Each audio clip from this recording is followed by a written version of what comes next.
হযরত ইউসুফ তাবতাদানি বলে, হ্যাঁ রে মা, আমি দেখেছি তোমার আব্বাজান কবরে জ্বলতেছে, এটার কারণ একমাত্র তুমি। ও হুজুর, আমি কোনোদিন আমার আব্বাকে দেখি নাই। হুজুর, আমি কোনোদিন আমার আব্বাজানের সেবা যত্ন করতে পারি নাই। আমার আব্বাজান আমাকে জন্ম দেওয়ার পর আমার আব্বাজান ইন্তেকাল করেছেন। হুজুর, আমার আব্বা নাকি আমার জন্য কবরের আযাবে জ্বলতেছে, কারণ কি আপনি বলেন? বলে, মা, আমি তোমার সঙ্গে এবং তোমার বোনের সঙ্গে কথা বলতে চাই না। তোমাদের জন্মদাত্রী মা যিনি, তিনাকে ডাক দাও, আমি তিনার সঙ্গে একটু কথা বলবো। পর্দার আড়াল থেকে সালাম দিচ্ছে, আসসালামু আলাইকুম ওয়া রাহমাতুল্লাহ। হুজুর, আমি তাদের মা, তাদের ব্যবহারে আপনি কষ্ট পাবেন না। হয়তো আপনি বদদোয়া দিতেছেন, এই বদদোয়ার কারণে আল্লাহ তাআলা আমার স্বামীকে কবরে আযাব দিবে। হযরত ইউসুফ তাবতাদানি বলে, মা শুনেন মা, আপনার দুইটা মেয়ের মধ্য থেকে যেই কোনো একটা মেয়ের অপকর্মের কারণে আল্লাহ তাআলা আপনার স্বামীকে কবরে আযাব দিতেছে গো মা। আপনি বলেন না আপনার কোন মেয়েটা এমন ভাবে চলাফেরা করে যার কারণে আপনার স্বামীর কবরে আযাব? উনি বলে, হুজুর, আমার আল্লাহ তাআলা আমার গর্ভের মধ্য থেকে দুইটা সন্তান গর্ভপাত করাইছেন। এর মধ্যে আমার একটা কন্যা সন্তান কোরআনে হাফেজা, একটা মেয়ে কোরআন মুখস্থ করেছে। হুজুর, আরেকটা মেয়ে এমন ভাবে চলাফেরা করে যার পর্দা পশিদার কোনো ঠিক নাই। সে কোনোদিন নামাজ পড়ে না, সে পুলগুলা ছেড়ে দিয়ে দিয়ে রাস্তায় রাস্তায় হাঁটে, সে পরপুরুষের সঙ্গে মোলাকাত করে, সে পরপুরুষের সঙ্গে কথা বলে। হুজুর, এই জন্য হয়তো আমার আল্লাহ তাআলা আমার স্বামীকে কবরে আযাব দিতেছে। ওই বেপরদা মাইয়াটা ডাক দিয়া কয়, হুজুর, আপনার কাছে আমি ফরিয়াদ জানাই গো হুজুর, আমার আব্বারে আমি আমার জন্মের পরে কোনোদিন দেখি নাই। হুজুর, আমার আব্বা বুঝি আমার বেপরদা চলাফেরা করার কারণে কবরের আযাবে জ্বলতেছে। এ আমার পর্দার অন্তরালের আমার মা, মনার কান্দি এলাকার মহিলারা, তোমরা যারা বেপরদা চলাফেরা করো, তোমরা যারা পরপুরুষের সামনে যাও, তোমরা যারা মার্কেটে ঘুরে বেড়াও, মা গো, তোমার কারণে তোমার বাবা, তোমার ভাই, তোমার স্বামী, তোমার সন্তান কবরের আযাব প্রাপ্ত হবে। আল্লাহর নবী বলেন, একটা মহিলার কারণে 4 প্রকারের পুরুষ মানুষ দোজখে যাবে। কোন বাবার মেয়ে যদি বেপরদা চলে, একটা মেয়ের কারণে তার বাবা জাহান্নামে যাবে। 2 নাম্বার, কোন সন্তানের বা কোনো মেয়ের ভাই যদি দেখে কোনো মেয়ে বেপরদা চলে, তাহলে ওই বেপরদা ভাওনের কারণে তার ভাই দোজখে যাবে। কোন স্ত্রী যদি বেপরদা চলে, তাহলে ওই স্ত্রীর কারণে তার স্বামী দোজখে যাবে। আর কোন মা যদি বেপরদা চলে, ওই মায়ের কারণে তার সন্তান দোজখে যাবে। আমি আপনাদের সবার কাছে আবদার জানাই, আপনাদের মা, আপনাদের স্ত্রী, আপনাদের বোন, আপনাদের বউকে আপনারা একটু পর্দা করানোর চেষ্টা করবেন, নচেত আপনারা এদের কারণে নিজেরাই জাহান্নামের আগুনে জ্বলা লাগবে। এ দুনিয়ার মানুষ, এ আমার নারায়ণগঞ্জের সোনারগাঁওয়ের মনার কান্দি জান্নাতের বাগানের বাবা, ওই বেপরদা মহিলা হযরত ইউসুফ তাবতাদানির ডাক দিয়া বলেন, হুজুর, এমন কোন কাজ আছে নাকি যেটা করার কারণে আল্লাহ তাআলা আমার আব্বাজানরে কবরে আযাব দিবে না? হুজুর বলে, মা, তুমি এখন থেকে ওয়াদা করো আর গুনার কাজ করবা না। মাইয়াটা ডাক দিয়া কই, হুজুর, আপনি আমারে কিছু সবক দেন, যেই সবকের মাধ্যমে আমি গুনার কাজ করব না। ডাক দিয়া বলে, মা শুনো গো, শুনো, এখন থেকে তুমি 5 ওয়াক্ত নামাজ পড়বা। 5 ওয়াক্ত নামাজ সহ পূর্বের জীবনে তুমি যত নামাজ ছেড়ে দিয়েছো তার জন্য তুমি আল্লাহ তাআলার দরবারে দোয়া করবা, ও আল্লাহ, আপনি আমার আম্মা আব্বারে মাফ করে দেন। এটা করতে পারলে আল্লাহ তোমার বাপ মারে মাফ করে দিবে। জোরে কোন সুবহানাল্লাহ। আমল করে কত বাই গেল উপরে গো, রাইখো আমায় সুনজরে, আমার আমল নাই, হায়রে রাইখো আমায় সুনজরে, আমার আমল নাই। মুর্শিদ চান হয় না যে বদনাম, মুর্শিদ চান হয় না যে বদনাম। আল্লাহ রাসূল পাইতে আমি বায়াত হইলাম, বলেন আল্লাহ রাসূল পাইতে আমি বায়াত হইলাম। মুর্শিদ চান হয় না যে বদনাম, মুর্শিদ চান হয় না যে বদনাম। ব্যতিব্যস্ততা শেষ করে আস্তে ধীরে আমরা মাহফিলে চলে যাব। তবে মনে রাখতে হবে এই মাহফিল প্রতিদিন না। মনের কান্দিতে এই মাহফিল আল্লাহ তাআলা এত সুন্দর একটা ইন্তজাম যাদেরকে দিয়ে করিয়েছেন, যারা এই মাহফিলে সহযোগিতা করেছেন, তাদের নসিব বড় খুশনসিব, তাদের নসিব বড় ভালো যে তারা এমন একটা জান্নাতি কাজ, এমন একটা নাজাত প্রাপ্তদের অন্তর্ভুক্ত হওয়ার কাজ আল্লাহ তাআলা তাদেরকে দিয়ে করিয়েছেন। সবাই পড়ি আলহামদুলিল্লাহ। উপস্থিত হাজিরিন, আমাদেরকে মনে রাখতে হবে এই জান্নাতের বাগান মাহফিল যারা করিয়েছেন তাদের মা বাবা বড় ভালো, মা বাবা বড় সৌভাগ্যবান, তাদের মা বাবা বড় ধন্য মা বাবা, তাদের মা বাবা বড় দামি মা বাবা। কারণ কি? কারণ তাদের মা বাবা তাদেরকে কোরআন সুন্নাহ ইসলাম ভিত্তিক এবং আহলে সুন্নাত ওয়াল জামাতের তরিকা মোতাবেক তাদেরকে কোরআন সুন্নাহর পথ দেখিয়েছেন বিদায় তারা এখন পর্যন্ত এই জান্নাতের বাগান মাহফিলের বয়ান শ্রবণ করানোর ব্যবস্থা করতে পেরেছেন। আপনারা কি জানেন একটা মা বাপ যদি কবরে চলে যায়, ওই কবরে যাওয়া মা বাবার জন্য দুনিয়ায় বেঁচে থাকা সন্তানেরা নাজাতের কারণ হয়। যদি দুনিয়ার কোনো সন্তান ভালো কোনো নেক কাজ করে, দুনিয়ার কোনো সন্তান ভালো কোনো ইবাদত করে, নামাজ পড়ে, রোজা রাখে, হজ করে, যাকাত দেয়, দান সদকা করে এবং ওয়াজ মাহফিল সহ কোরআন সুন্নাহর বিভিন্ন সুন্দর সুন্দর কাজগুলো করে, আল্লাহ তাআলা ওই সন্তানের মা বাবার কবরে নাজাত দিয়ে দেন। সুবহানাল্লাহ। দ্বিতীয়ত, কোন সন্তান যদি দুনিয়াতে এমন কোন অপকর্ম করে, গান বাজনা, টিভি সিরিয়াল, নাচানাচি, অপকর্ম, এমন যত বাজে কাজ আছে, কোন সন্তান যদি এমন কোন বাজে কাজ করে, তাহলে ওই সন্তানের অপকর্মের কারণে আল্লাহ তাআলা তার মা বাবাকে কবরে শাস্তি প্রদান করে। তো আমরা দুনিয়াতে এমন সন্তান রেখে যাব না যে সন্তান রেখে যাওয়ার কারণে আমাদের এই সন্তানের কারণে আমরা কবরের আযাবে জ্বলা লাগে। আপনাদের দোয়ার বরকতে কুমিল্লা শহরে আমার একটা দুইটা না 6টা মাদ্রাসা পরিচালিত হয়। আমার প্রত্যেকটা মাদ্রাসার ছাত্রগুলা তাদের মা যখন আমাকে আমার কাছে দিয়ে গেছেন, তাদের মা এবং বাবাদের কথা ছিল, শামীম রাজা হুজুর ওয়াজে শুনেছি আপনি বলেছেন দুনিয়াতে এমন একটা সন্তান, যে সন্তান নামাজ পড়ে, জানাজার নামাজ আদায় করে সালাম ফিরানোর আগে আল্লাহ তাআলা তার মা বাবার জীবনের গুনাহ মাফ করে দেয়। হুজুর, আমার একটা শখ, আপনার মাদ্রাসায় আমার সন্তানটাকে দিয়েছি, আপনি আমার সন্তানটাকে জানাজার নামাজ পড়ানোর উপযুক্ত একটা সন্তান বানিয়ে দিবেন। আমি বলছি ঠিক আছে। আলহামদুলিল্লাহ, আমার মাদ্রাসায় যে ছাত্রটা নুরানিতে পড়ে, নাজেরা পড়ে, কায়দা পড়ে, আমপারা পড়ে, এই ছাত্রটাও জানাজার নামাজ পড়ানোর উপযোগী। তো আমি আপনাদেরকে সেই কথা বলে যাচ্ছি, এমন একটা সন্তান আপনারা রেখে যান যে সন্তান আপনার কবরে নাজাতের কারণ হয়, যে সন্তান আপনার কবরে বেহেশতে যাওয়ার কারণ হয়, যে সন্তান আপনাকে কবরে জান্নাতি নাজ নেয়ামত পাওয়া দেওয়ার কারণ হয়। এমন সন্তান রেখে যায়েন না যে সন্তান আপনার দুনিয়া এবং আখিরাত দুইটাই বরবাদ করে দেয়, ওই সন্তানের কারণে মা বাবা আযাবের শিকার হয়। আসেন, আমরা তো দুনিয়াতে সন্তান মা বাবাকে মারলে, সন্তান মা বাবাকে ভাত না দিলে, সন্তান মা বাবাকে ঘরে না রাখলে, সন্তান মা বাবাকে দূরে সরাইয়া দিলে এটার কি গজব হয়, এটার কি বদ খাসিয়তের বদনাম হয়, সেটার কথা আমরা বলি।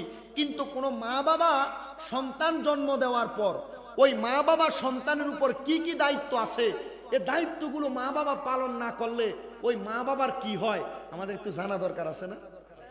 আপনার কথা বলে জানা দরকার আছে না? মনে করেন আপনি মনে করতেছেন আপনি আপনার সন্তানের বাবা, আপনি আপনার সন্তানের মা, আপনি সন্তান জন্ম দিয়েছেন, মনে হয় আপনার দায়িত্ব শেষ। আসলে কি এমন না? আপনার কিছু দায়িত্ব আছে। আসেন, আল্লাহর নবী বুখারী শরীফ, মুসলিম শরীফ, ইবনে মাজাহ শরীফে যে হাদিস কোট করা, এবং কি মিশকাতুল মাসাবিতে এই হাদিস কোট করা, এই হাদিস শরীফটা আমি আপনাদেরকে শোনাই, একটু মনোযোগ দিয়ে শুনবেন। আমার মুসলমান ইমামদাররা, আল্লাহর নবী জানিয়ে দিয়ে উম্মত, দুনিয়ার জমিনের মধ্যে যখন কোনো মা বাবা কোনো সন্তান জন্ম দেয়, ওই সন্তান জন্ম দেওয়ার পরে একটা মা বাবার উপর একটা দুইটা না মোট 5টা দায়িত্ব থাকে, 5টা। সাহাবায়ে কেরাম বলে, ইয়া রাসূলুল্লাহ, ইয়া হাবিবাল্লাহ, নবী আপনার কাছে জানতে চাই, আপনি বলেন না একটা সন্তান জন্ম দেওয়ার পর ওই মা বাবার 5টা দায়িত্ব কি? নবী আমার বলেন, কোন মা বাবার সন্তান জন্ম দেওয়ার পর 1 নাম্বার দায়িত্ব হলো ওই সন্তানের কানের মধ্যে আজান দেওয়া। আপনারা জোরে বলেন, সন্তানের কানে কি দেওয়া? সন্তানের কানে আজান দিয়ে দেওয়া।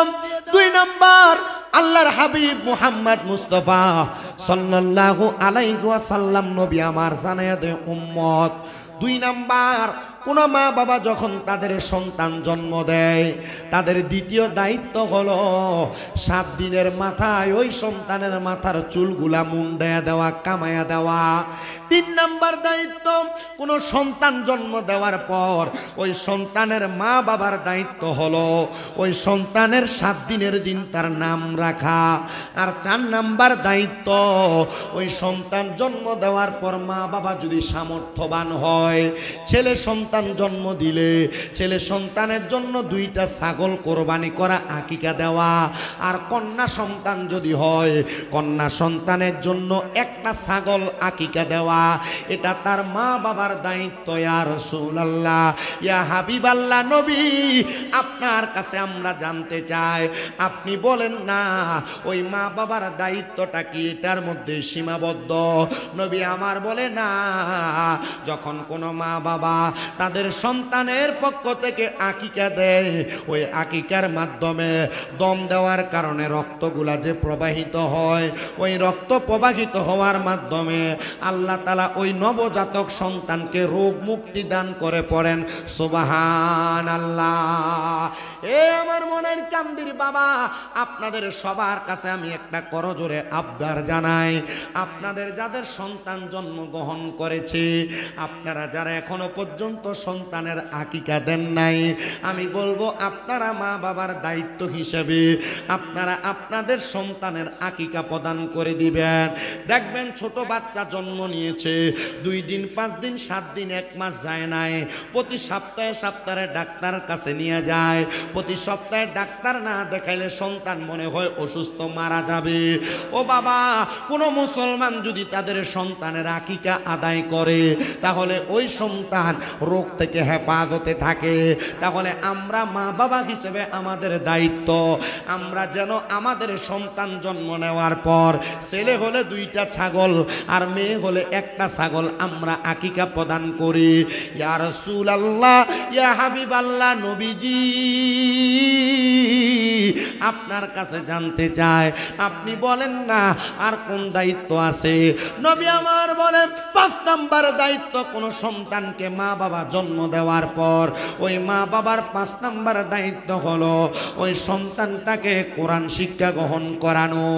এ বাবা, এই কোরআন এত দামি, এই কোরআন এত মর্যাদাওয়ালা, যদি কোনো মা বাবা তাদের সন্তানকে কোরআন না শিখায়, যদি কোনো মা বাবা তাদের সন্তানকে কোরআন শিক্ষা না দেয়, আল্লাহর নবীর তিরমিজি শরীফের হাদিসে মুবারাকা পরে দেখলাম, নবী আমার বলে, উম্মত ওই সন্তানটা কাল ময়দানে মাশরে যাওয়ার পর ফুলসিরাতের পুলটা যেমন একবারে চিকন হবে, ওই সন্তানের বাবাকে ফুলসিরাতের এই পার আর ওই পারের মধ্যে লম্বা করে শোয়া দেওয়া হবে।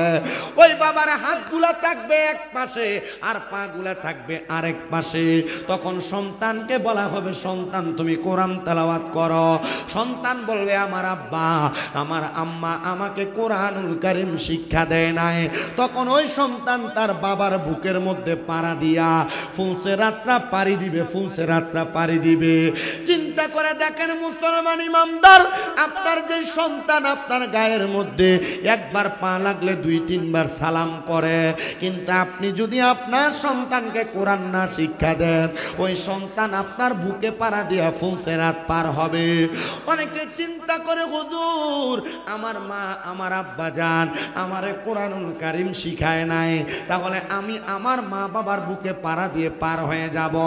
না না না, কোনো মানুষ উপযুক্ত বয়সের হওয়ার সাথে সাথে ওই মানুষ যদি কোরআনুল কারীম শিক্ষা গ্রহণ না করে, তাহলে ওই ব্যক্তিকে কোরআনুল কারীম না শিক্ষা গ্রহণ করার জন্য আল্লাহর দরবারে জবাবদিহিতা করা লাগবে।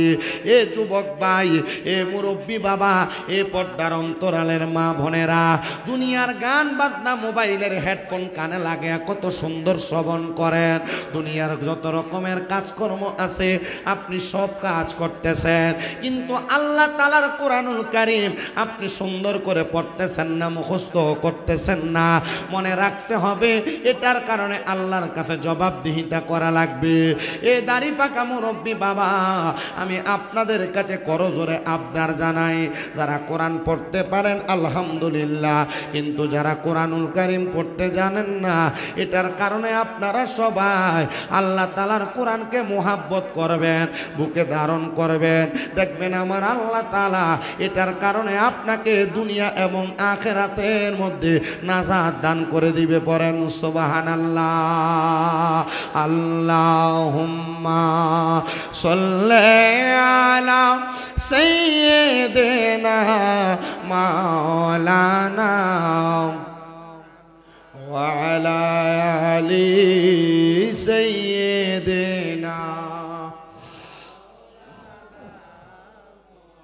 মুহাব্বতে পড়েন আল্লাহুম্মা সাল্লি মাওলানা মুহাম্মদ ওয়া আলা আলি সাইয়্যিদিনা। নবীজি আপনার ভালোবাসায় জীবনের গুনাহ ঝরে যায়, নবীজি আপনার ভালোবাসায় ওয়াইসালে করনি জুব্বা পায়। আল্লাহুম্মা সাল্লি, জোরে পড়েন না রে, মাও মুহাম্মদ ওয়া আলা আলি সাইয়্যিদিনা। বলেন চোখেরই পলকে তুমি হতে পারো লাশ, চিরতরে বন্ধ হবে তোমারই নিঃশ্বাস। চোখেরই পলকে তুমি হতে পারো লাশ, চিরতরে বন্ধ হবে তোমারই নিঃশ্বাস। হবে এলান তোমারই নাম মসজিদের মাইকে, বলেন হবে এলান সবারই নাম মসজিদের মাইকে। বাড়িওয়ালা নাই রে বাড়ি নাই রে দুনিয়াতে, বাড়িওয়ালা নাই রে বাড়ি নাই রে দুনিয়াতে। বলেন বাড়ি গাড়ি মেল ফ্যাক্টরি টাকারও পাহাড়, বিলাসিতায় কেটেছে জনম কতই অহংকার। বাড়ি গাড়ি মেল ফ্যাক্টরি টাকারও পাহাড়, বিলাসিতায় কেটেছে জনম কতই অহংকার। দামি কাপড় ছেড়ে হবে, দামি কাপড় ছেড়ে হবে সাদা কাফনে পরিতে। বাড়িওয়ালা নাই রে বাড়ি নাই রে দুনিয়াতে, বাড়িওয়ালা নাই রে বাড়ি নাই রে দুনিয়াতে। তোমার ভয়ে থাকতো মানুষ ছিল বাহাদুরি, ভাবনি হাওয়ায় উড়া তুমি যে রঙিন ঘুড়ি। তোমার ভয়ে থাকতো মানুষ ছিল বাহাদুরি, ভাবনি হাওয়ায় উড়া তুমি যে রঙিন ঘুড়ি। সুতোয় টানে দিলে মালিক, সুতোয় টানে দিলে মালিক পারবে না থাকিতে। বাড়িওয়ালা নাই রে বাড়ি নাই রে দুনিয়াতে, বাড়িওয়ালা নাই রে বাড়ি নাই রে দুনিয়াতে, বাড়িওয়ালা নাই রে বাড়ি নাই রে দুনিয়াতে, বাড়িওয়ালা নাই রে বাড়ি নাই রে দুনিয়াতে। চোখেরই পলকে তুমি হতে পারো লাশ, চিরতরে বন্ধ হবে তোমারই নিঃশ্বাস, হবে এলান তোমারই নাম মসজিদের মাইকে, বাড়িওয়ালা নাই রে বাড়ি নাই রে দুনিয়াতে। আমার সোনার গা মনের কান্দির বাবারা, আপনারা বলেন মরণ কথা নাকি সত্য না মিথ্যা? আমরা সবাই একদিন মরতে হবে, এই বিশ্বাস কার কার আছে? ডান হাত তুলে আমার আল্লাহকে দেখায়, আর জবান না খুলে একটা তাকবীর হবে, নারে তাকবীর। আওয়াজ দেখতে আসতে হয়েছে, সন্দেহ আছে আপনাদের? সন্দেহ আছে মরার ব্যাপারে? তো মোহাব্বতের তাকবীর হবে, নারে তাকবীর, নারে রিসালাত। পবিত্র ঈদে মিলাদুন নবী, মনের কান্দি গাউসুল আজম জামে মসজিদ, হযরতুল আল্লামা পীর মুফতি গিয়াসউদ্দিন আত-তাইরি সাহেবের আগমন। সবাই জোরে পড়ি মারহাবা। প্রধান আকর্ষণ চলে আসছেন, আমার ওয়াজ শেষ, হুজুর স্টেজে চলে আসবেন। তবে আপনাদের কাছে আমার আবদার, আপনারা বলেন এই কোরআন হাদিস শিক্ষা গ্রহণ করলে যদি নাজাত পাওয়া যায়, আমরা সবাই এই কোরআন শিখার দরকার আছে না নাই?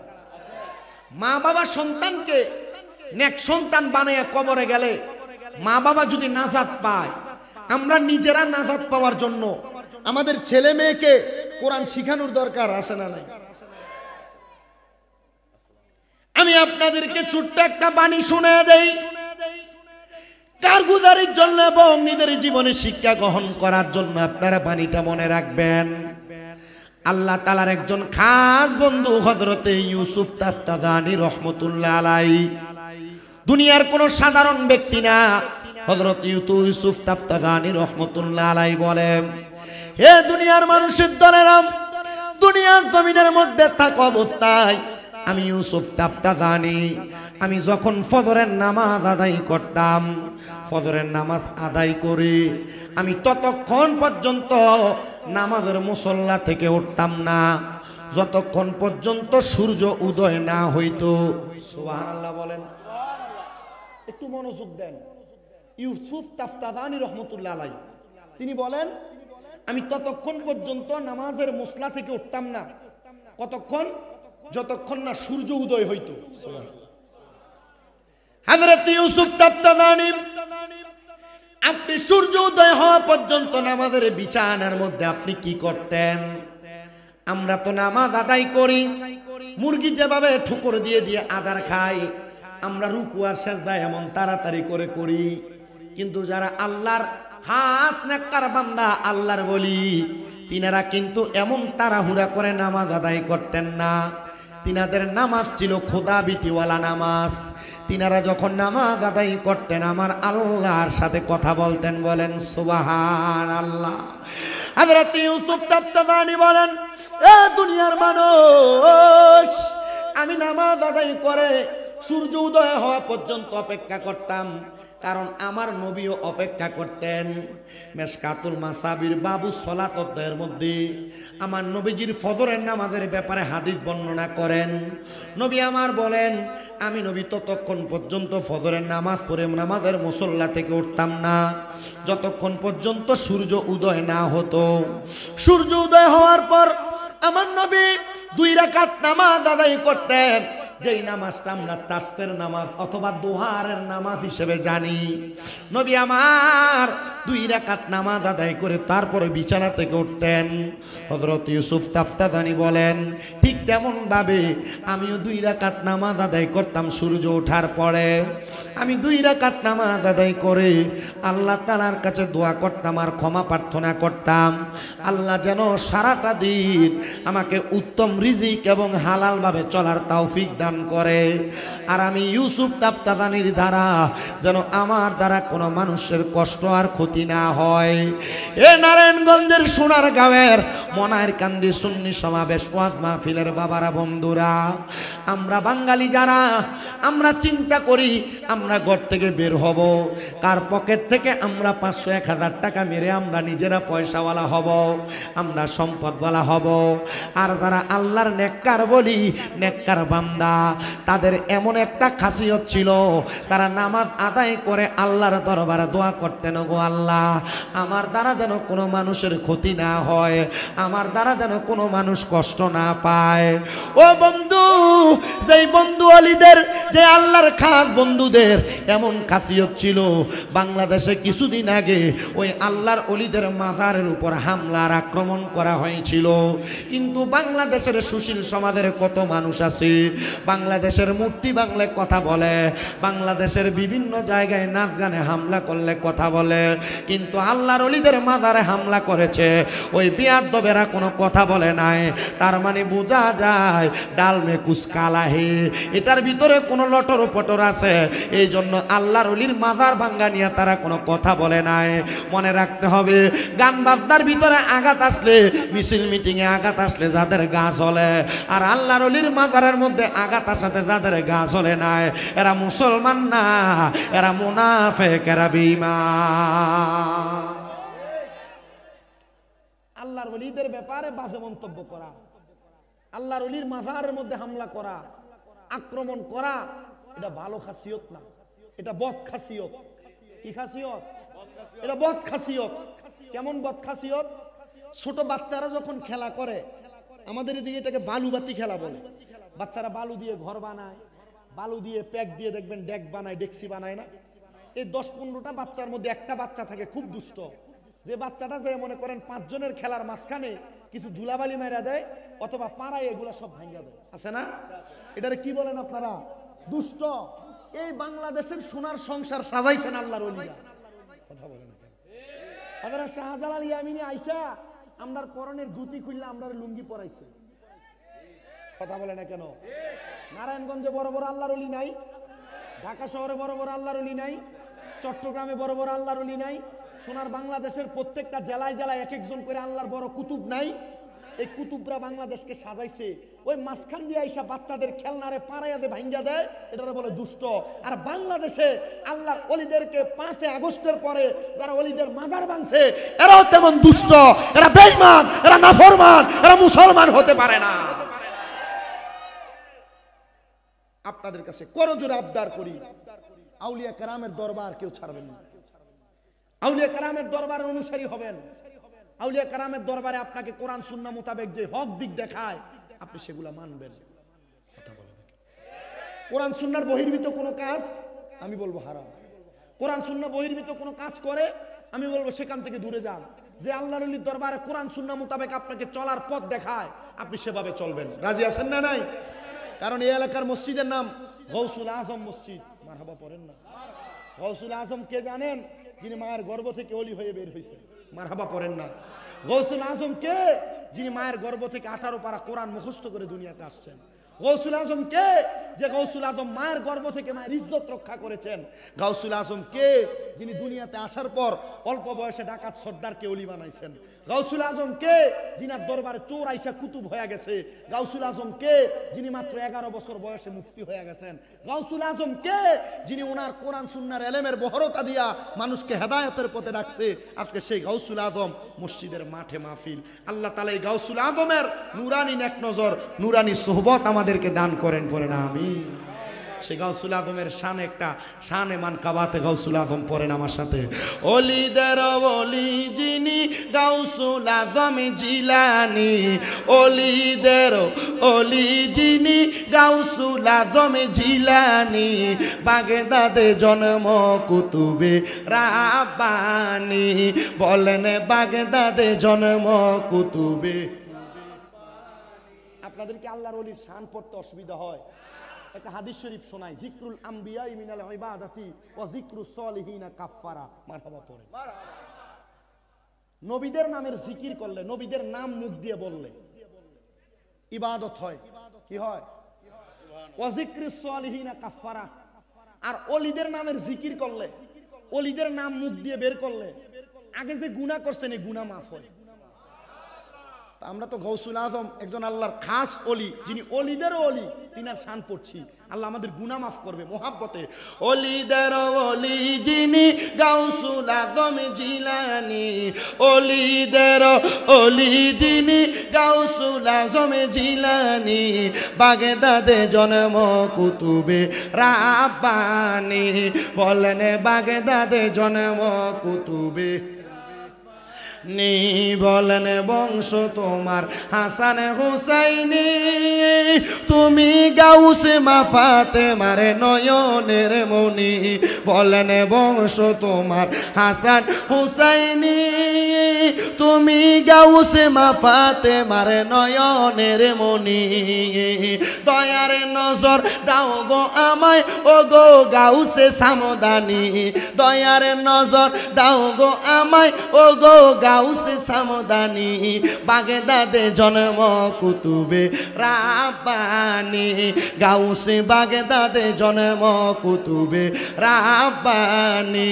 বলেন ওলিদের ওলি যিনি গাউসুল আজম জিলানী, ওলিদের ওলি যিনি গাউসুল আজম জিলানী, বাগদাদে জন্ম কুতুবে রাব্বানি, গাউসে বাগদাদে জন্ম কুতুবে রাব্বানি।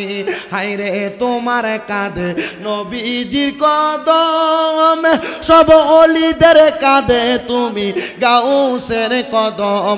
বলেন তোমার কাঁধে নবীজির কদম, সব ওলিদের কাঁধে তুমি গাউসের কদম। মুর্দা কলব জিন্দা করো ও গো গাউসে সামদানি, মুর্দা কলব ও গো গাউসে সামদানি, বাগদাদে জন্ম কুতুবে রাব্বানি, গাউসে বাগদাদে জন্ম কুতুবে রাব। মোহাব্বতের আওয়াজে পড়েন ইয়া ওলি আল্লাহ। আমার বাবাজিরা, আমি আপনাদেরকে যে আল্লাহর খাস নেককার বান্দার কথা আমি আপনাদেরকে শোনাইতেছিলাম, ওনার নাম হলো হযরতে ইউসুফ তাফতাজানি রহমতুল্লাহ আলাইহি। তিনি বলেন আমি প্রত্যেক দিন ফজরের নামাজ আদায় করার পরে নামাজের মুসল্লার মধ্যে বসে থাকতাম, এবং নামাজের মুসল্লার মধ্য থেকে আমি সূর্য উদয় হওয়ার পরে 2 রাকাত নামাজ আদায় করতাম, দুহারের চাষের নামাজ। ওই নামাজ আদায় করে আমি আমার আল্লাহ তাআলার দরবারে দোয়া করতাম, আল্লাহ আমার দ্বারা যেন কোনো মানুষের ক্ষতি না হয়, আমার দ্বারা যেন কোনো মানুষের ক্ষতি না হয়। হযরত ইউসুফ তাফতাজানি বলে, ও দুনিয়ার মানুষ, প্রত্যেক দিনের নেই আমি বৃহস্পতিবার জুমার নামাজের আগের রাত্রবেলার আগের সকালবেলা আমি আমার আল্লাহ তাআলার দরবারে 2 রাকাত নামাজ আদায় করার জন্য ফজরের নামাজ পড়ে নামাজের মুসল্লার মধ্যে অপেক্ষা করতে লাগলাম। কিন্তু এমন টাইমে আমার চোখের মধ্যে বড় ঘুম ঘুম ভাব চলে আসছে। আমি নামাজের মুসল্লার মধ্যে সেজদাটা ফালায়া আমি ঘুমাইতে লাগলাম। হঠাৎ করে আমি দেখলাম আমার চোখের সামনে আল্লাহর একজন বান্দাকে দেখা যায়, যার নাভি থেকে মাথা পর্যন্ত বড় সুন্দর জামা কাপড় পোশাকওয়ালা, কিন্তু তার নাভি থেকে পায়ের পাতা পর্যন্ত আগুন ধাউ ধাউ করে জ্বলতেছে। আমি অবাক হয়ে গেলাম, কেমন একটা ব্যক্তি যার শরীরের অর্ধেক অংশ ভালো দেখা যায় আর অর্ধেক অংশ আগুন ধাউ ধাউ ধাউ ধাউ করে জ্বলতেছে। আমি তারা প্রশ্ন করলাম, এ আল্লাহর বান্দা, তুমি কেমন মানুষ গো? তোমার নাভি থেকে মাথার তালু ভালো দেখা যায়, কিন্তু তোমার নাভি থেকে পায়ের তালু পর্যন্ত কেন জ্বলতেছে আর আগুন ধাউ ধাউ ধাউ ধাউ করতেছে? হযরত ইউসুফ তাফতাজানি বলে, ও দুনিয়ার মানুষ, আমি যখন তার প্রশ্ন করলাম সে আমার উত্তর দেয়, এই ইউসুফ তাফতাজানি, এটার অন্য কোনো কারণ না, এটার কারণ হলো আমার একটা মেয়ে, যেই মেয়েটা জাহান্নামী মেয়ে, যেই মেয়েটা বেপরদা চলেছে, যেই মেয়েটার কারণে আমার অর্ধেক শরীর আগুনে জ্বলতেছে। ইউসুফ তাফতাজানি বলে, ও ভাই তুমি বলো না তোমার বাড়ি কোন জায়গায়? বলে, যেই জায়গার মধ্যে তুমি নামাজ আদায় করো ওই জায়গা থেকে সামান্য পূর্ব অঞ্চলের মধ্যে নদীর কিনারার মধ্যে আমার বাড়ি, তুমি যদি পারো আমার জন্য একটু মাগফিরাত কামনা করাও। না জানি আমাদের সন্তানের মাগফিরাত কামনায় আমার জন্য আল্লাহ তাআলা কবরের আযাব মাফ করে দেয়। হযরত ইউসুফ তাফতাদানি বলে, আমি খোঁজ করতে লাগলাম এমন কোন ব্যক্তি যার স্ত্রী ফালায়া দুইটা কন্যা সন্তান ফালায়া ইন্তেকাল করেছে, নদীর কিনারার মধ্যে বাড়ি। হযরত ইউসুফ তাফতাদানি বলেন, আমি তালাশ করতে করতে পুরা নদীর কিনারা তালাশ করলাম। হঠাৎ করে দেখলাম একটা ঘর দেখা যায়, যেই ঘরটার দরজাটা একবারে বন্ধ করা। আমি ঘরের দরজার সামনে যে তালাশ করলাম, আসসালামু আলাইকুম ওয়া রাহমাতুল্লাহ, কেউ আমার সালামের জবাব দেয় না। আমি দ্বিতীয়বার সালাম প্রদান করলাম, আসসালামু আলাইকুম ওয়া রাহমাতুল্লাহ, কেউ আমার সালামের জবাব দেয় না। আমি তৃতীয়বার সালাম প্রদান করলাম। এ মনের কান্দি জান্নাতের বাগান মাহফিলের আমার বাবাজিরা, এখান থেকে আল্লাহর হাবিবের একটা হাদিসে মুবারাকা কোট করে সুন্নতের আমল শিখে যান। কোন মানুষের ঘরের দরজার সামনে যাইয়া আপনি সর্বপ্রথম একবার সালাম দিবেন, আপনি কিছুক্ষণ পর্যন্ত অপেক্ষা করবেন, দ্বিতীয়বার সালাম প্রদান করবেন, কিছুক্ষণ অপেক্ষা করবেন, তৃতীয়বার সালাম প্রদান করবেন। আপনি অপেক্ষা করার পর যদি দেখেন আপনার জন্য দরজা খুলতেছে না, আপনি আর তার ঘরে প্রবেশ করবেন না। তিনবার সালামের জবাব না পাইলে আপনি তার ঘর থেকে আবার বের হয়ে চলে যাবেন, অথবা ঘরের দরজার থেকে ফিরে যাবেন। আল্লাহর নবী বলেন, দুনিয়ার জমিনের মধ্যে কোনো মানুষ যদি কোনো মানুষের ঘরের মধ্যে অনুমতিবিহীন প্রবেশ করে, ওই ঘরের সকল ফেরেশতারা অনুমতিবিহীন প্রবেশ করার কারণে ওই ব্যক্তিকে বদদুয়া দেয়, ওই ব্যক্তির উপর লানত দেয়। তার মানে সালাম দেওয়া ছাড়া, সালামের জবাব পাওয়া ছাড়া কারোর ঘরে প্রবেশ করা। কথা বলে না, কারোর ঘরে সালামের দেওয়ার পর জবাব না আসলে ঘরে প্রবেশ করা। কিন্তু আল্লাহর নবীজির ঘোষণা, কোন স্বামী যদি তার স্ত্রীর ঘরে প্রবেশ করে, কার ঘরে? স্বামী যদি স্ত্রীর ঘরে, স্ত্রী যদি স্বামীর ঘরের মধ্যে প্রবেশ করে, ওই স্বামী সালাম প্রদান করবে, অনুমতির অপেক্ষা করবে না, ডাইরেক্ট স্ত্রীর ঘরে প্রবেশ করতে পারবে। নচেত কোন সন্তান তার মার ঘরে প্রবেশ করার সময় সালাম দিবে, অনুমতি না পাইলে সন্তান তার মায়ের গর্ভেও প্রবেশ করার অনুমতি নাই। বেশি উপরের ক্লাসে পড়া লাগবে না, মাদ্রাসার ক্লাস 9-এর হাদিসের কিতাবের বাবু সালাম অধ্যায়ে হাদিসগুলো লিপিবদ্ধ করা। আমরা মুসলমান হিসেবে যদি এই হাদিসগুলোর উপর আমল করতে পারি, আমার মনে হয় আমাদের জান্নাতে যাওয়ার পথটা একবারে সহজ হয়ে যাবে। আল্লাহ আমাদেরকে জান্নাতে যাওয়ার পথটা সহজ করে দেন, পড়েন আমিন।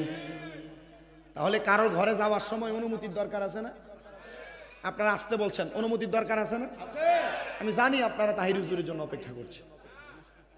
আপনারা আমার ওয়াজ কতটুকু শুনবেন আমি জানি না, তো যতটুকু বলছি অতটুকু শুনেন মনোযোগ লাগায়। আমি এতটুকু বিশ্বাস রাখি, আমার এই কথাগুলোর উপর আপনি আমল করলে, আর এখনকার ওয়াজে মানুষ হেদায়েত হয় না। কথা কি বুঝতে পারতেছেন আপনারা? বলে হুজুর কেন হেদায়েত হয় না?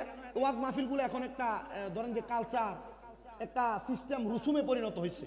যদি ওয়াজ মাহফিলগুলো না হইতো, এলাকাতে গান বাজনা হইতো, এই জন্য ওয়াজ মাহফিলগুলো হচ্ছে। হেদায়েত যদি হইতেন তাহলে আপনাদের মসজিদের ইমাম সাহেবের নাম কিনা? ইসমাইল সিদ্দিকী সাহেব। এই মনাইরকান্দি এলাকায় যত মসজিদ আছে, মসজিদে 52 সপ্তাহে ইমাম সাহেবরা যে ওয়াজ করে, এই ওয়াজ হেদায়েত হইয়া আপনারা এক একজন আল্লাহর ওলি হয়ে যেতেন। কিন্তু ওলি নাই, সব ওলির নামে বলি হয়ে গেছে। কথা বলে না। এই হেদায়েত যদি হইতেন, মসজিদের ইমামের ওয়াজে হেদায়েত হইতেন। কুমিল্লা থেকে আর ব্রাহ্মণবাড়িয়া থেকে 2 হুজুর আইনা ওয়াজ করানোর দরকার ছিল না। তবে হ্যাঁ, এই ওয়াজ মাহফিলের মাধ্যমে মানুষকে হেদায়েতের পথ দেখানো হয়। কোনো মানুষ গুনার কাজ ত্যাগ করতে বাধ্য হয়, কোনো মানুষ বাজে কাজ, গান বাজনা থেকে দূরে থাইকা ওয়াজ মাহফিলের মাধ্যমে কোরআন সুন্নাহর পথে চলার জন্য মনটা নরম হয়। আল্লাহ তাআলা এই ওয়াজ মাহফিলের উসিলায় আমাদেরকেও মাফ করেন, পড়েন আমিন। সবাই দুরূদ শরীফ পড়েন, আল্লাহুম্মা সাল্লি। বড় ভাই একটু মনে একটা সাউন্ডটা কানে যায় না, মনে কষ্ট নেই। থাক থাক, দাঁড়ায় থাক, আপনারও বসতে বলেন। থাক থাক, এনে থাক, সরব মা। আমি যখন এখানে আইসে বসছি, আমি বৈশাখ গড়লাম, এখানে মানুষ ছিলেন 33 জন। কতজন? আমি বড় কান্নাকাটি করে মুনাজাত করে আপনাদেরকে আনছি। মাঝখান দিয়ে দেখলাম মাহফিল কমিটির কয়েকজন যারা দাঁড়ায় আছে, এদেরকে বসতে বলাতে এরা ঘুরঘুরানি দিয়ে দৌড় মারছে। আমার মাহফিলের সিস্টেম, আমি কাউকে বসতেও বলি না, দাঁড়াইতেও বলি না। মাহফিল কমিটির কাউকে বসতে বলবেন না আপনারা। ওনারা যদি দাঁড়ায় ওয়াজ শুনে কমফোর্টেবল হয়, ওনারা দাঁড়ায় এই ওয়াজ শুনে। কি বলেন আপনারা? আমি আমার এলাকাতে মাহফিল হয় আপনাদের দোয়া, তা আমি আমার এলাকার মাহফিলে আমি দুই একটারে বললাম তোরা বস না কেন, বলতেছে কাকা প্যান্টটা একটু টাইট তো এটা পইরা বসতে পারি না। আমি বললাম তোরা মাহফিলে বসতে পারস না টাইট প্যান্ট পরা, তোরা বৈশা ফসরাব করস না। কাকা আপনি আমাদেরকে খারার ভিতরে একটা সালাম দিয়ে শরম দিয়ে দিলেন। আমি বললাম তুই এটা শরম বুঝতে পারছস, তাহলে ওয়াজে বসাটা বুঝিস নাই। পরে আমার কথাটা শুনে মাথাটা নিচা করে দেয়, ওয়াজে বসছে। আমার বিষয় হলো দাঁড়াইতে দেয় তো পারে, বসার মতো ব্যবস্থা আছে, পঙ্গু তো আল্লাহ বানায় দেয় না। যাদেরকে আল্লাহ সামর্থ্য দিয়েছে তারা বসবে, যারা বসবে না ওনারা দাঁড়াইয়া ওয়াজ শুনুক, ওয়াজটা শুনুক কোন রকম। কি বলেন আপনারা? ওয়াজটা শোনার দরকার আছে না? তবে আব্বাজি ওয়াজ শুনতেছেন, ওয়াজ কামে লাগাইয়েন। বাবির ঘরে ঢুকার সময় সালাম না দিয়ে ধপ্পর করে ঢুকে যাবেন, এটা কিন্তু ওয়াজ না। এই ওয়াজে কাজে লাগাইতে হইলে কারোর ঘরে যখন এই মনের কান্দির মানুষ ভবিষ্যতে প্রবেশ করবে, সালাম দিয়ে প্রবেশ করবে না সালাম ছাড়া? কথা বলে না, সালাম দিয়া না সালাম ছাড়া? সালাম দিয়া যদি প্রবেশ করেন তাহলে বোঝা যাবে যে না ওয়াজ কাজে লাগছে, আর নাইলে মনে করবেন যে না ওয়াজ যেখানে আসিল এখানে রাইখা গেছে। কথা বলেন ঠিক কিনা? কিন্তু আরেকটা সুবিধা আছে, ঘরে যদি আজকে যে সালাম দেন, মহিলা মানুষ একটু টেট না, টিকটক আর শর্ট ভিডিও দেখে এখন মাথাটা একটু চালাক হয়ে গেছে গা, এরা খুব বুদ্ধিমান হয়েছে। আজকে যদি সালাম দেন আসসালামু আলাইকুম ওয়া রাহমাতুল্লাহ, কইবো কোন দিক দিয়ে সান উঠছে, এতদিন তো দেন না, আজকে কেমনে দিলে? কথা বলে না কেন? এমন ভাবে টিটকারি করা কবিরা গুনাহ, এমন ভাবে টিটকারি করা কি গুনাহ? আমাদের এলাকার কিছু মানুষ দেখবেন আছে এলাকায়, যদি হঠাৎ করে কেউ টুপি লাগে ঘর থেকে বাইর হয়, হঠাৎ করে টুপি আর পাঞ্জাবি লাগে মসজিদে, কি আজকে কার ঘরে খানা, এমন টিটকারি করা আছে না? এমন অনেক, এমন মস্কারি করে এমন অনেক আছে না? এমন ভাবে মস্কারি করা কবিরা গুনাহ। কি গুনাহ? বেশি উপরে ক্লাসের হাদিস পড়তেছি না হুজুর, মেসকাতুল মাসাবিতে এই হাদিসগুলো আছে, আলিম ক্লাসে হাদিসগুলো আমাদেরকে আমাদের উস্তাদরা পড়াইছেন। মারহাবা পড়েন। কয়েকদিন আগে যখন আমাদেরকে বুখারীর দরস দেয় আমাদের কুমিল্লা আলিয়া মাদ্রাসায় ফেকার দ্বিতীয় বর্ষের ক্লাসে, তখন আমাদেরকে বলছে বাবা এই হাদিসগুলো যা পড়ে আসছেন আপনাদের কাছে আবেদন থাকবে, আপনারা যতদিন বাইচা থাকবেন ফার্স্ট টু লাস্ট শেষ পর্যন্ত সবগুলো হাদিস মিনিমাম প্রতি মাসে একবার করে পড়বেন। কি মারহাবা পড়লেন না? কেন বলছেন?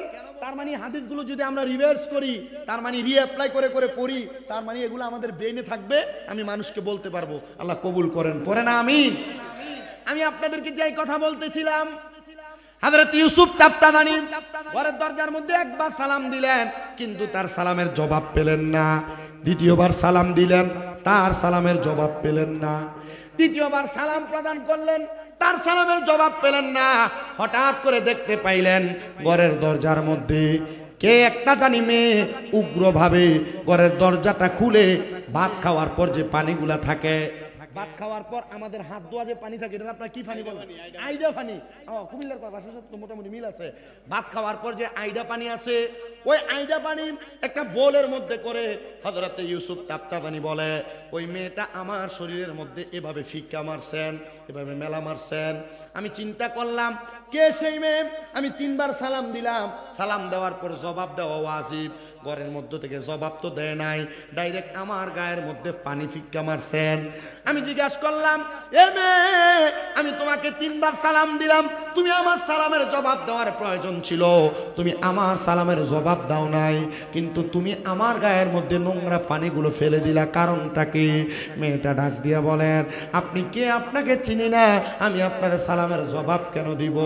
এমন টাইমে আরেকটা মেয়ে বোরকা পরা নেকাব পরা বের হয়ে আইসা বলতেছে হুজুর আল্লাহর ওয়াস্তে ক্ষমা করবেন, আমার এই বোনটা একটু উগ্র স্বভাবের, এই বোনের চরিত্রে একটু সমস্যা, আপনি রাগ করবেন না, আপনি আমাদেরকে বদদোয়া দিবেন না। হুজুর ডাক দিয়ে বলেন এ মা, আমি এখন বুঝতে পারলাম তোমার আব্বা জান কবরে কেন আযাবের শিকার। উনি স্বপ্ন দেখছেন কি? ওনার আব্বার শরীরের অর্ধেক জ্বলতেছে আর অর্ধেক ভালো, আর ঘরের দরজা আসার পর তিনবার সালাম দেওয়ার পর ঘর দরজা খুলে সালামের জবাব দেওয়ার কথা, সালামের জবাব দেওয়ার কথা, কিন্তু জবাব না দিয়ে কি মারছেন? আইডা ফানি মেলা মারছেন। আল্লাহর ওলি হযরত ইউসুফ তাফতাদানি বলেন আমি এখন বুঝতে পারছি কেন তোমার বাবার কবরের মধ্যে আযাব হচ্ছে? দুইটা মেয়ে বড় হতবিলম্ব হইয়া হতবাক হইয়া তাকিয়ে রইলেন। হুজুর কি বললেন? আমার আব্বাজান তো এখন মারা যান নাই, আমার আব্বাজান তো আরো অনেক আগে ইন্তেকাল করেছেন। আপনি বলতেছেন আমার আব্বাকে নাকি আপনি দেখেছেন কবরে জ্বলতেছে, কারণটা কি? আপনারা বলেন। আল্লাহর যারা খাস বান্দা, আল্লাহর যারা নেককার ওলি, আল্লাহর যারা বন্ধু, ওনাদের এমন অদৃশ্য খবর দেখার ক্ষমতা দিয়েছেন একজন, তিনি কি? আল্লাহর নাম নিতে কষ্ট হচ্ছে, মুহাব্বতে বলেন তিনি কে? হযরত ইউসুফ দাপ্তাদানি বলে, হ্যাঁ রে মা, আমি দেখেছি তোমার আব্বাজান কবরে জ্বলতেছে, এটার কারণ একমাত্র তুমি। ও হুজুর, আমি কোনোদিন আমার আব্বাকে দেখি নাই। হুজুর, আমি কোনোদিন আমার আব্বাজানের সেবা যত্ন করতে পারি নাই। আমার আব্বাজান আমাকে জন্ম দেওয়ার পর আমার আব্বাজান ইন্তেকাল করেছেন। হুজুর, আমার আব্বা নাকি আমার জন্য কবরের আযাবে জ্বলতেছে, কারণ কি আপনি বলেন? বলে, মা, আমি তোমার সঙ্গে এবং তোমার বোনের সঙ্গে কথা বলতে চাই না। তোমাদের জন্মদাত্রী মা যিনি, তিনাকে ডাক দাও, আমি তিনার সঙ্গে একটু কথা বলবো। পর্দার আড়াল থেকে সালাম দিচ্ছে, আসসালামু আলাইকুম ওয়া রাহমাতুল্লাহ। হুজুর, আমি তাদের মা, তাদের ব্যবহারে আপনি কষ্ট পাবেন না। হয়তো আপনি বদদোয়া দিতেছেন, এই বদদোয়ার কারণে আল্লাহ তাআলা আমার স্বামীকে কবরে আযাব দিবে। হযরত ইউসুফ দাপ্তাদানি বলে, মা শুনেন মা, আপনার দুইটা মেয়ের মধ্য থেকে যেই কোনো একটা মেয়ের অপকর্মের কারণে আল্লাহ তাআলা আপনার স্বামীকে কবরে আযাব দিতেছে গো মা। আপনি বলেন না আপনার কোন মেয়েটা এমন ভাবে চলাফেরা করে যার কারণে আপনার স্বামীর কবরে আযাব? উনি বলে, হুজুর, আমার আল্লাহ তাআলা আমার গর্ভের মধ্য থেকে দুইটা সন্তান গর্ভপাত করাইছেন। এর মধ্যে আমার একটা কন্যা সন্তান কোরআনে হাফেজা, একটা মেয়ে কোরআন মুখস্থ করেছে। হুজুর, আরেকটা মেয়ে এমন ভাবে চলাফেরা করে যার পর্দা পশিদার কোনো ঠিক নাই। সে কোনোদিন নামাজ পড়ে না, সে ফুলগুলা ছেড়ে দিয়ে দিয়ে রাস্তায় রাস্তায় হাঁটে, সে পরপুরুষের সঙ্গে মুলাকাত করে, সে পরপুরুষের সঙ্গে কথা বলে। হুজুর, এই জন্য হয়তো আমার আল্লাহ তাআলা আমার স্বামীকে কবরে আযাব দিতেছে। ওই ব্যাপারটা মাইয়াটা ডাক দিয়া কয়, হুজুর, আপনার কাছে আমি ফরিয়াদ জানাই গো হুজুর, আমার আব্বারে আমি আমার জন্মের পরে কোনোদিন দেখি নাই। হুজুর, আমার আব্বা বুঝি আমার বেপরদা চলাফেরা করার কারণে কবরের আযাবে জ্বলতেছে। এ আমার পর্দার অন্তরালের আমার মা, মনার কান্দি এলাকার মহিলারা, তোমরা যারা বেপরদা চলাফেরা করো, তোমরা যারা পরপুরুষের সামনে যাও, তোমরা যারা মার্কেটে ঘুরে বেড়াও, মা গো, তোমার কারণে তোমার বাবা, তোমার ভাই, তোমার স্বামী, তোমার সন্তান কবরের আযাব প্রাপ্ত হবে। আল্লাহর নবী বলেন, একটা মহিলার কারণে 4 প্রকারের পুরুষ মানুষ দুজকে যাবে। কোন বাবার মেয়ে যদি বেপরদা চলে, একটা মেয়ের কারণে তার বাবা জাহান্নামে যাবে। 2 নাম্বার, কোন সন্তানের বা কোনো মেয়ের ভাই যদি দেখে কোনো মেয়ে বেপরদা চলে, তাহলে ওই বেপরদা ভাওনের কারণে তার ভাই দুজকে যাবে। কোন স্ত্রী যদি বেপরদা চলে, তাহলে ওই স্ত্রীর কারণে তার স্বামী দুজকে যাবে। আর কোন মা যদি বেপরদা চলে, ওই মায়ের কারণে তার সন্তান দুজকে যাবে। আমি আপনাদের সবার কাছে আবদার জানাই, আপনারা আপনাদের মা, আপনাদের স্ত্রী, আপনাদের বোন, আপনাদের বউকে আপনারা একটু পর্দা করানোর চেষ্টা করবেন, নচেত আপনারা এদের কারণে নিজেরাই জাহান্নামের আগুনে জ্বলা লাগবে। এ দুনিয়ার মানুষ, এ আমার নারায়ণগঞ্জের সোনারগাঁওয়ের মনার কান্দি জান্নাতের বাগানের বাবা, ওই বেপরদা মহিলা হযরত ইউসুফ দাপ্তাদানির ডাক দিয়া বলেন, হুজুর, এমন কোন কাজ আছে নাকি যেটা করার কারণে আল্লাহ তাআলা আমার আব্বাজান রে কবরে আযাব দিবে না? হুজুর বলে, মা, তুমি এখন থেকে ওয়াদা করো আর গুনার কাজ করবা না। মাইয়াটা ডাক দিয়া কই, হুজুর, আপনি আমারে কিছু সবক দেন, যে এই সবকের মাধ্যমে আমি গুনার কাজ করব না। ডাক দিয়ে বলে, মা শুনো গো, শুনো, এখন থেকে তুমি 5 ওয়াক্ত নামাজ পড়বা 5 ওয়াক্ত নামাজ সহ পূর্বের জীবনে তুমি যত নামাজ ছেড়ে দিয়েছো তার জন্য তুমি আল্লাহ তাআলার দরবারে দোয়া করবা, ও আল্লাহ আপনি আমার আম্মা আব্বারে মাফ করে দেন। এটা করতে পারলে আল্লাহ তোমার বাপ মারে মাফ করে দিবে। জোরে কোন সুবহানাল্লাহ। আমি আপনাদের কাছে প্রথমেই বলছিলাম সন্তানের নেক কাজের কারণে বাবা মা কবরের মধ্যে শান্তিতে থাকে, এটা শুনছিল, মনে আছে আপনাদের? আর সন্তানের অপকর্মের কারণে বাবা মা কবরের ভিতরে শাস্তিপ্রাপ্ত হয়, আযাবপ্রাপ্ত হয়। তা আমরা এমন কোনো কাজ করব না যে কাজের কারণে আমাদের মা বাবা কবরে আযাবপ্রাপ্ত হবে, শাস্তি পাবে। আমরা এমন কাজ করব যে কাজের মাধ্যমে আমাদের মা বাবা কবরে শান্তি পাবে। দরকার আছে না? দরকার আছে না? ওই মেয়েটা বলে, হুজুর আমার যে অপকর্মের কারণে আমার বাবা কবরে জ্বলতেছে, আপনি আমারে কিছু সবক দেন যে সবকের কারণে আমার আব্বাজান কবরে আযাব থেকে মুক্তি পাবে। হুজুর বলেন, মা তুমি এখন থেকে পর্দা করবা। কি করবা? কি করবা? 2 নাম্বার, পর্দা করার পর মা তুমি 5 ওয়াক্ত নামাজ পড়বা। কয় ওয়াক্ত? 3 নাম্বার, মা তুমি নামাজ আদায় করার পর 5 ওয়াক্ত নামাজের পর তুমি গভীর রজনী 2টা তাহাজ্জুদের নামাজ পড়বা। সুবহানাল্লাহ বলেন না? সুবহানাল্লাহ। কিসের নামাজ? তাহাজ্জুদের। মেয়েটা বলেন, আমি 1 সপ্তাহ টানা তাহাজ্জুদ পড়লাম, কোন পরপুরুষের সামনে যাই নাই। আমি তাহাজ্জুদ পড়লাম, পরপুরুষের সামনে যাই নাই। আমি 5 ওয়াক্ত নামাজ পড়লাম। এবার আমি আমার আল্লাহ তাআলার কাছে দোয়া করলাম, আল্লাহ আপনি আমার আব্বাজানকে মাফ করে দেন। আমি যখন দোয়া করলাম 7 দিন পর হযরত ইউসুফ তাফতাদানির ঘরের দরজার সামনে গেলাম। হুজুর আপনি বলেন আমার আব্বাজান এখন কেমন আছে? ইউসুফ তাফতাদানি বলেন, আমি একদিন তোমার আব্বাজানের অবস্থা সম্পর্কে জেনেছি, এখন তো তোমার আব্বা কবরে কেমন আছে আমি বলতে পারবো না, আমি জানিও না। এ মা তুমি বলো না, তুমি কি জানতে চাও? বলে, হুজুর আমার আব্বা, আপনি বলেছেন একদিন দেখেছেন আমার আব্বা কবরে জ্বলতেছে, কিন্তু আমার আব্বা জান এখন কবরে কেমন আছে আমার জানতে বড় ইচ্ছা হয়।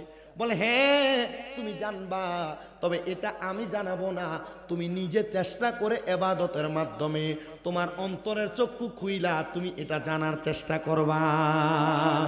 ওরে তরিকতের আমল করে কত বাই গেল উপরে গো, রাইখো আমায় সুনজরে আমার আমল নাই, হায়রে রাইখো আমায় সুনজরে আমার আমল নাই। মুর্শিদ চান হয় না যে বদনাম, মুর্শিদ চান হয় না যে বদনাম। আল্লাহ রাসূল পাইতে আমি বায়াত হইলাম, বলেন আল্লাহ রাসূল পাইতে আমি বায়াত হইলাম। মুর্শিদ চান হয় না যে বদনাম, মুর্শিদ চান হয় না যে বদনাম। বায়াত হয়েছেন কে কে? হাত তোলেন তো। অনেকেই তো বায়াত হয়েছেন, মারহাবা।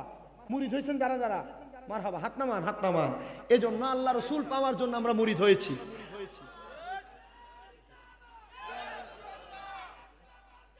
জিন্দাবাদ, মারহাবা পড়েন।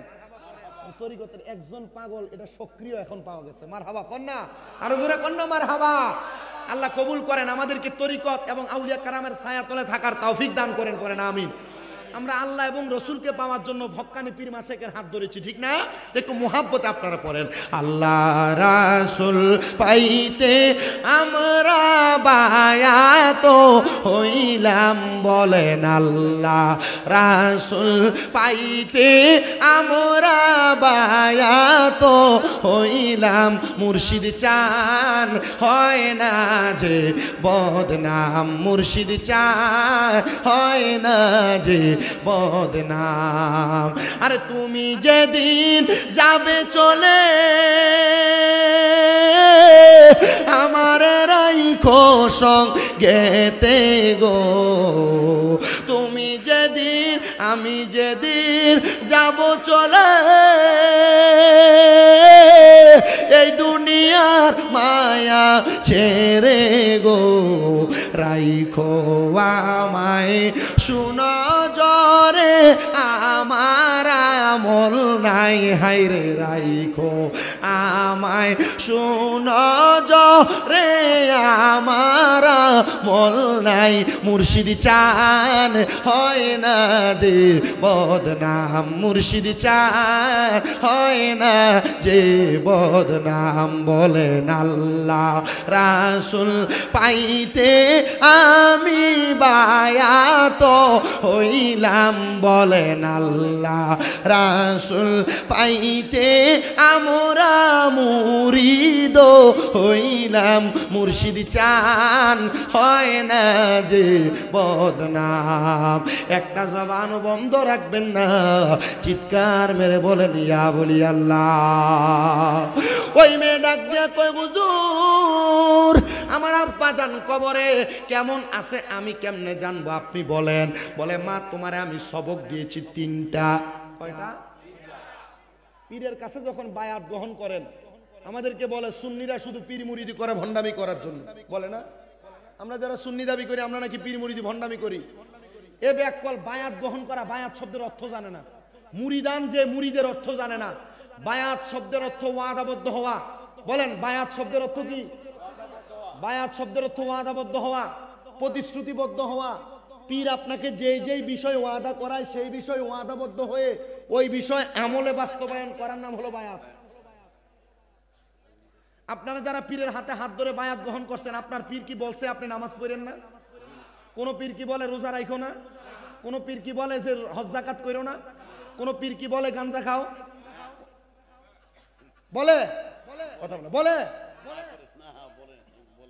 দেখবেন ওয়াজ মাহফিলে আইসা কত সুন্দর করে বলতেছে সুন্নিদের খাজার দরবারে গাঁজা বেছে কিন্তু এই ব্যাকল জীবনে খাজার দরবারে যায় নাই আপনাদের দোয়ার বরকতে আমাকে আল্লাহ তাআলা অনেকবার খাজা গরিবে নওয়াজের দরবারে আমি 13 বার পর্যন্ত গুনছি এরপরে আর গুনি নাই আমাকে অনেকবার আল্লাহ তাআলা খাজা গরিবে নওয়াজের দরবারে নিয়েছেন আমি খাজা গরিবে নওয়াজের দরবারে যে দেখছি গাঁজা দূরের কথা হিন্দুরা যে খাজা গরিবে নওয়াজের দরবারে দাঁড়ায় থাকে দৈনিক অনেক হিন্দুরা ইসলাম গ্রহণ করে খাজা গরিবে নওয়াজের দরবারে আর এটা খাজা গরিবে নওয়াজের বিরোধিতা করতেছে তো তোমরা বিরোধিতা করো খাজা গরিবে নওয়াজ ওনার ঢঙ্ক এখানে চালাইতেছেন কথা বলেন না ঠিক না বেঠে এই জন্য আমরা যারা বায়াত গ্রহণ করি নাই যারা মুরিদ হই নাই আপনাদের সবার কাছে আবদার কোরআন সুন্নাহ যাচাই করে কোরআন এবং হাদিসকে বোঝার জন্য আল্লাহ এবং তার রাসূলকে পাওয়ার জন্য আপনারা বায়াত গ্রহণ করেন যেই পীর আপনার পছন্দ হয় ওই পীরের হাত ধরেন হুজুর হক্কানি পীর কোনটা এটা তো চিনি না ইবনে মাজাহ শরীফের 303 নম্বর পৃষ্ঠায় আল্লাহর নবী হক্কানি পীর চিনার উপায় চিনায় দেয় নবীজি কেমনে চিনবো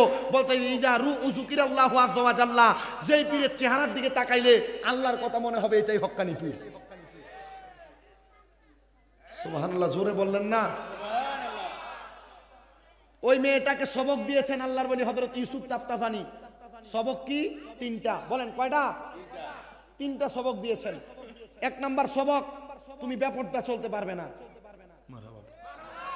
1 নাম্বার সবক কি চলতে পারবে না আর এখনের মহিলারা কি পর্দায় চলে না বেপরদায় বেডি ফাতলা কাপড় না পরলে বেডির বিয়েতে যাবে না কথা কয় না কেন পাতলা কাপড় না পরলে গায়ে হলুদেই যাবে না পাতলা কাপড় আর টাইট ফিটিং বোরকা না হইলে বাবার বাড়িতেই যাবে না ঈদের সময় পাতলা পাতলা চিরা চিরা কাপড় না হইলে পেট দেখা যায় এমন কাপড় না হইলে আর ঈদে হয় না কথা বলেন না কেন আমি আমার মা বোনদেরকে বলবো আমি চাই না নারায়ণগঞ্জের সোনারগাঁয়ের মনারকান্দির কোন মহিলা দুজকে যাক ও আম্মু আমি চাই আপনারা সবাই জান্নাতে যান মা জান্নাতে যাইতে হইলে বেপরদা চলা যাবে না টাইট ফিটিং জামা পরা যাবে না আপনার পেট দেখে কাপড় পরা যাবে না স্বামীর সঙ্গে খারাপ আচরণ করা যাবে না অনেক মহিলারা স্বামীর সঙ্গে খারাপ আচরণ আর বেপরদা পেট দেখে থাকা বেপরদা টাইট ফিটিং জামা পরে চলা এটার কারণে দুজকে যাবে সোনার বাংলাদেশ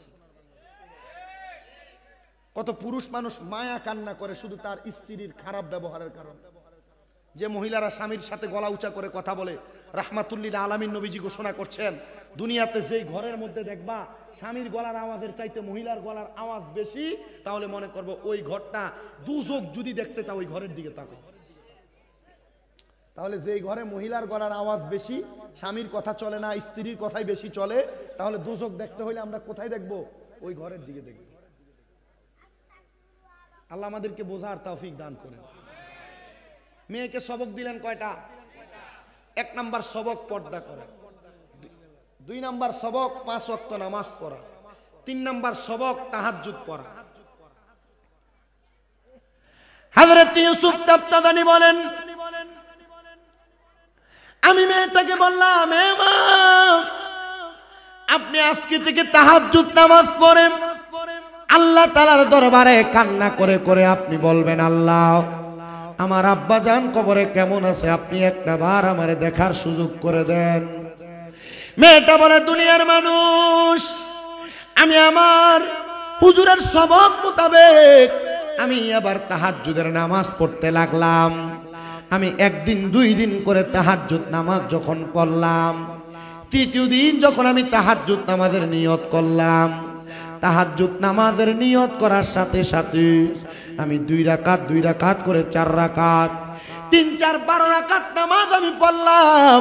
নামাজ পড়ার পরে আমি হঠাৎ করে আবার নামাজটা শেষ করে শেষদায় গিয়ে আমার আব্বার জন্য কান্না করতে লাগলাম।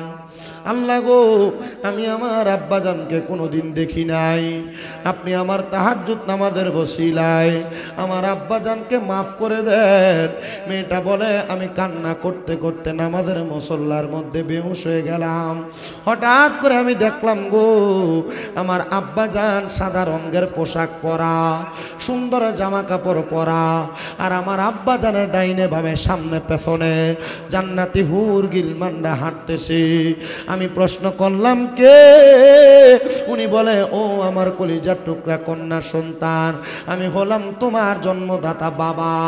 ও বাবা, আপনি তো জাহান্নামের আগুনে জ্বলার কথা, আপনার শরীর বড় সুন্দর, বড় সুন্দর, কারণটা কি? কেন আপনার শরীর এত সুন্দর আর মায়াবী দেখা যায়?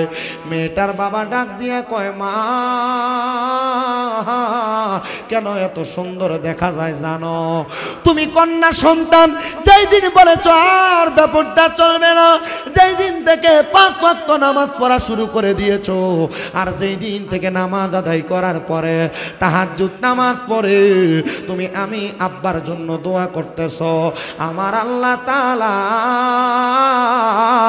তুমি কন্যা সন্তানের দোয়ার বরকতে আমি আব্বার কবর নাজাতের ফয়সালা করে দিয়েছে। জবান খুলে জোরে জোরে পড়েন না সুবহানাল্লাহ। নাতের সাবি আমার মা, গো জান্নাতের চাবি আমার মা। ওরে মা যার বেঁচে নাই তার মতো দুঃখী নাই, মা যার বেঁচে নাই তার মতো দুঃখী নাই, খালা ফুফু মায়ের মতো না, চাচা জেডি চাচি জেডি মায়ের মতো না, মাগো জান্নাতের চাবি আমার মা, জান্নাতের চাবি আমার মা, মাগো জান্নাতের চাবি আমার মা। ওরে মা যার বেঁচে নাই তার মতো দুঃখী নাই, মা যার বেঁচে নাই তার মতো দুঃখী নাই, খালা ফুফু মায়ের মতো না, মাগো জান্নাতের চাবি আমার মা, জান্নাতের চাবি আমার মা, মাগো জান্নাতের চাবি আমার মা। সবাই মোহাব্বতে তাকবীর দেন, নারে তাকবীর, নারে রিসালাত, রাখেন না এটা, নারে গাউসিয়া, আহলে সুন্নাত ওয়াল জামাত। আল্লামা পীর মুফতি গিয়াসউদ্দিন আত-তাহেরী সাহেবের আগমন মনার কান্দির পক্ষ থেকে, মনার কান্দির পক্ষ থেকে নারে তাকবীর, নারে রিসালাত। আল্লামা পীর মুফতি গিয়াসউদ্দিন আত-তাহেরী সাহেবের আগমন নারায়ণগঞ্জবাসীর পক্ষ থেকে, সোনারগাঁওবাসীর পক্ষ থেকে, মনার কান্দির পক্ষ থেকে সবাই জুড়ে বলি মারহাবা, মোহাব্বতের আওয়াজে বলি মারহাবা।